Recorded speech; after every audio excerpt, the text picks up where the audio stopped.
Assalamualaikum warahmatullahi wabarakatuh. Salam sejahtera. Hari ini kita akan belajar tentang susunan konstituen ayat. Susunan konstituen ayat kajiannya merangkumi ayat tunggal sahaja, bukan ayat majmuk. Susunan konstituen ayat iaitu ayat susunan biasa dan ayat susunan songsang.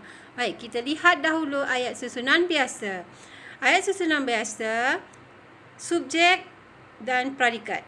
Ada satu subjek, ada satu predikat. Bunga itu sudah layu. Bunga itu pun sudah layu. Subjeknya ialah bunga itu sudah layu merupakan predikat. Bunga itu pun sudah layu. Kita masukkan atau tambahkan kata penegas pun di tengah-tengah. Untuk ayat susunan biasa, boleh juga kepada ayat tanya. Pemuda itu siapa? Pemuda itu siapa? Subjek ialah pemuda itu. Siapa ialah predikatnya.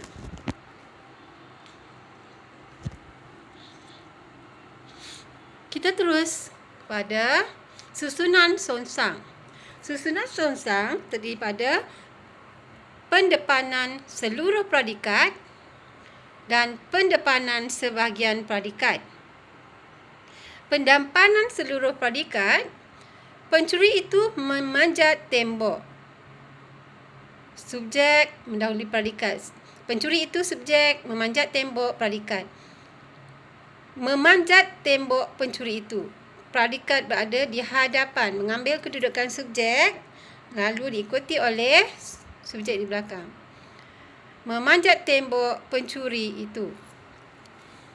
Okey, kita lihat pula pendepanan sebahagian predikat.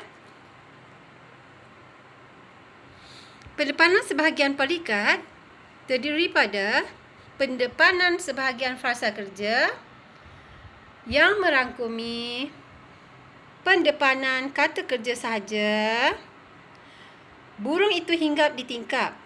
Hinggap burung itu di tingkap. Hinggap merupakan kata kerja. Hinggap merupakan kata kerja. Kata kerja mengambil kedudukan subjek, berada di hadapan. Hinggap burung itu di tingkap. Yang keduanya, pendepanan kata kerja dengan objek. Ravi menjala ikan di situ. Menjala ikan, Ravi di situ. Menjala ikan, kata kerja. Objeknya ialah ikan. Dan yang ketiga, pendepanan kata bantu dengan kata kerja. Pendepanan kata bantu dengan kata kerja. Anis belum balik ketika itu. Belum balik Anis ketika itu. Belum adalah kata bantu. Belum ialah kata bantu, berada di hadapan dan diikuti oleh kata kerja.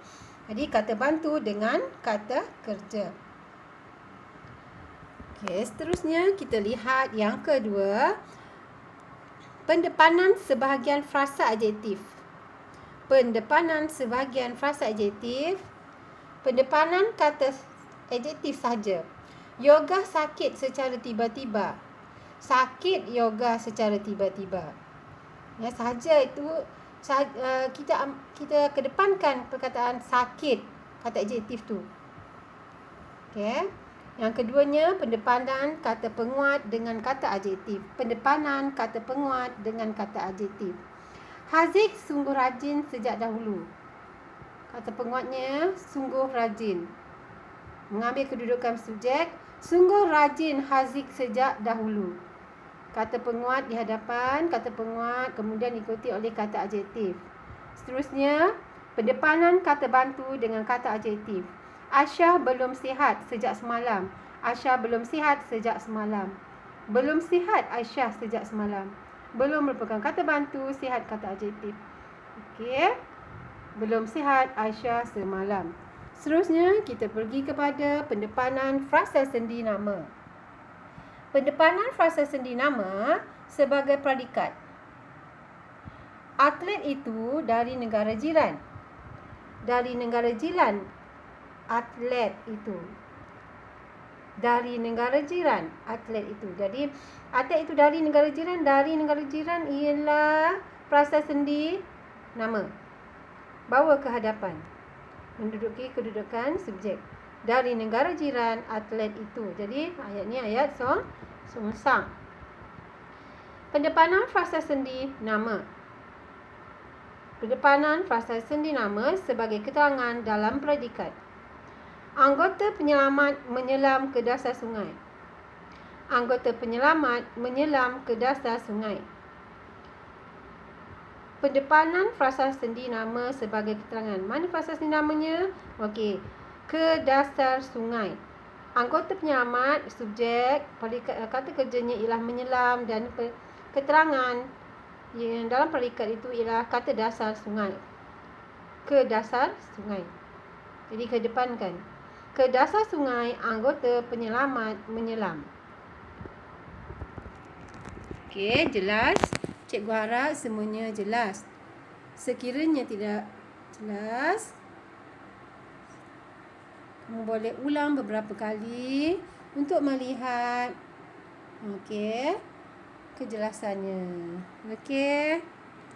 Moga-moga dapat memanfaatkan apa yang dipelajari pada hari ini. Okey. Stay at home. Stay safe. Stay clean. Bye. Love you all.